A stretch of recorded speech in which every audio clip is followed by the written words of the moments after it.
Hello everyone, how are you all doing? Are you well? Are you not well?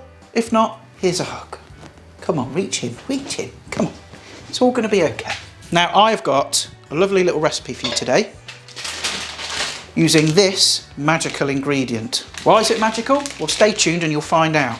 But I've kind of nicknamed it my shoestring chorizo stew. That's right, it's chorizo, not chorizo or chorizo. And I reckon I can get this in at about £4 to feed your family. This will feed 3 or 4 people, no problem at all. And like I did in the previous videos, I'm going to put some swap outs in there, but also use what you've got. If you've got some extra bits and pieces, some veg that needs using up, chuck it in. Yes, but that's what we're going to make today. Stay tuned, I'm going to show you how to make it using this magical ingredient. I'll explain in a second why.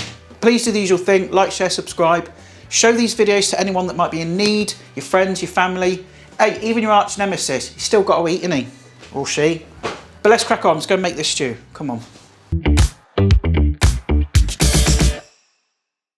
Okay, let's have a look at some of our ingredients. First off, the magical ingredient itself, chorizo. Why is this so magical and so brilliant and amazing? The simple fact is it's got bags and bags of flavour. It's got garlic in there, it's got paprika, you know, it's really nicely seasoned. So it means that you can kind of cut corners. You don't have to add extra garlic, you don't have to add extra spices, it's all in there. You also get the oil, the fat that comes out of that. It's going to add lots of flavour, so you shouldn't need to use any extra fat. Bags of flavour, it means you don't have to add lots of other stuff. So again, we're cutting costs. And that was £2.25 for all that. Shop around, you might find one in the reduction aisle, get it for a bargain. Got an onion there, might add 1, might add 2. I'm also going to add some beans. You could have it with pasta. The reason I'm adding beans is because it's different. But obviously beans contain lots of vitamins, lots of minerals. It's a protein as well. And also they don't need long to cook. Okay, we're just going to chuck them in the stew and they'll cook in the residual heat. There's your carb, there's your starch. Canned tomatoes, these are 28p each. Another little tip for you is tin tomatoes, the cheap ones, can be a little acidic. The quality isn't that great. Simple, put a bit of sugar in there, counteracts it, balances it out, it's fine. Got some peppers here as well. Now initially I thought, I'm probably only going to use like 2 peppers. So I thought I'll just buy loose ones, but actually that worked out more expensive. The loose ones were 42p each, whereas this bag was £1.15, making 2 peppers just over like 55, 56p. But anyway, I'm going to crack on. Let's make this stew because I'm hungry. Right, let's get this chorizo out of its bag. And I'm just going to take off just the tip. Be as close to the string as you possibly can.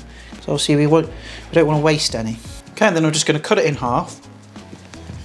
You don't have to do this because the sort of papery bit on the outside is edible. What I like to do is just score it and just kind of peel off most or some of that waxy sort of paper on the outside. I just don't like it. It just kind of gets stuck in your teeth, you know, so I'm just going to take that off. But again, you don't have to do that. And like magic, it's peeled. Then what I'm going to do is slice it nice and thin into little rounds. Kind of like that. Sort of like that thickness. I'm going to munch on that. Because, you know, if you're feeding a family, you know, it's going to help it go just that bit further. Again, I'm going to crack on with this. See you in a second. There we go, look, our chorizo is all nicely sliced up. Look how much you get. You get loads out of that one chorizo. But I'm going to get that into a cold pan. I'll tell you why in a second. Right, so I've got my onion already peeled. Now you could chop it, you could dice it and put it in, but I'm going to grate it. The reason being, I'm going to extract a lot more of the onion juices, a lot more of the flavour. You know, less of the onion's going to go to waste and they're going to cook down quicker. Because normally in a dish like this, I'll slow cook my onions till they go nice and soft for like 20-30 minutes. But like I keep saying, we're trying to balance flavour with cost. So by doing this, you're going to reduce the cooking time of the onion. So give it a good old grate. There's our onion. Get it all out. I'm going to take my peppers. I think 2 is going to be enough. Give them a quick wash. Now, I'm going to show you a quick trick on how to get the most out of your pepper. Get yourself a smaller knife and go in through the top. Obviously stay as close to the root part as possible, or the lid, I don't know what it's called, and just work your knife all the way around until obviously you meet the other side. Pop it in and pop it out. There you go. You've not wasted any pepper. And obviously just Go to the bin, tap out the seeds. There you go, no waste. And obviously just slice your pepper. Do it however you like. I'm going to go into nice thin strips. Right, back to the chorizo. Peppers are already sliced, onions done. Remember I said to put it into a cold pan. Okay, because what we're going to do is as we kind of bring this up to temperature nice and slowly, it's going to help render the fat out of the chorizo. So again, we're saving because we're not going to have to add any extra oil. We're going to get this on, I'd say, sort of a medium heat. And I'll bring you back in a minute and you'll see what I mean about the fat. There you go, look. In a matter of moments, look at all that lovely, wonderful flavoured oil that's come out of that chorizo. You don't need any extra. Next, in with our onions and peppers. And just for 2 minutes, you know, we're not going to cook these down for ages because we want to save costs, want to save fuel. But just for a couple of minutes, sweat that down, start to get things soft, get the ball rolling. Next thing, I'm going to add the tomatoes. They can be whole or chopped.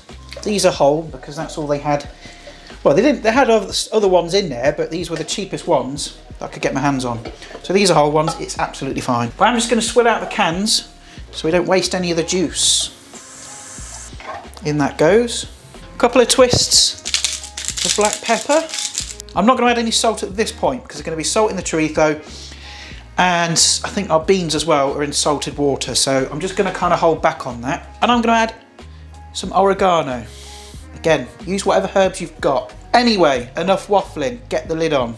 Now let that simmer away nice and low for about 30-35 minutes, just until things are kind of amalgamated, gone soft, the tomatoes are broken down, and it's kind of homogenised. Okay, this isn't a long stew, it's going to take hours by any stretch. But obviously whilst it's cooking away, I've got to pay this one some attention, haven't I?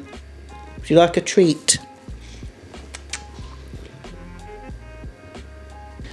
Are you okay? Right, I'll let you down. See you in a second. One debt to society later. Right, okay, it's been about 30 odd minutes, let's have a look. Now I'm going to add my beans, okay, which I've drained off. I'm not going to use the whole can, I'm going to use half and half. And again, I'll put swap outs on the screen for different beans you can put in. Give that a stir, and what I'll do with the beans that are left is I'll just stick a bit of cling film on the top and use them for something else. And give that about another 10 minutes. The beans are already cooked, I'm just going to kind of warm through and finish off the cooking of the stew. Again, see you in a second. What I should say, if you've got like a really heavy base pan like this, when you put the beans in, you can probably just like turn the heat off straight away and let it cook in the residual heat. Again, saving you a bit more energy. What I am going to do is just quickly give this a bit of a taste for seasoning and see if those tomatoes are acidic or not.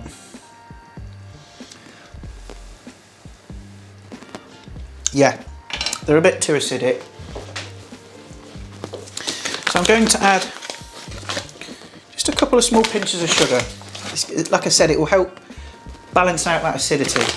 And it does need just a touch of salt. Not much.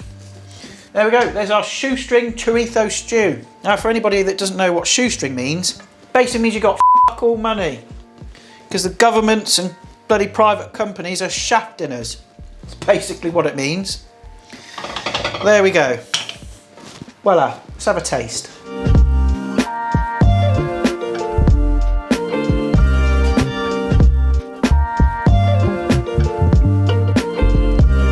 Now, like I said, this will feed 3 hungry people in a family, no problem. Now, for a family of 4, if you want to stretch it out a bit, add some bread and butter. You are cooking on gas. It's delicious, of course it is. You know, that chorizo adds so much flavour, so it's a nice little shortcut, nice little hack, so you don't have to add loads of other different things to get flavour. It's all in the chorizo. Packed full of goodness, it's nutritious, it's healthy.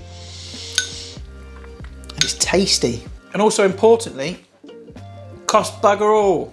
So there we have it, my shoestring chorizo stew. Feed your family for about £4. Now, if you enjoyed this, please do the usual thing: like, share, subscribe. Send this to your friends and family that are going to be needing these sorts of recipes. Like I keep saying, got to help each other out. And what's better, showing someone how to make something simple that's healthy rather than just shoving something beige in the oven. We all love chicken nuggets and chips, but look, eating that kind of food on a long-term basis, not only is it not good for your body, it's not good for up here either. But listen, I'm going to go finish this for my tea. and I'll see you next time. All right, I'll get yours in a second.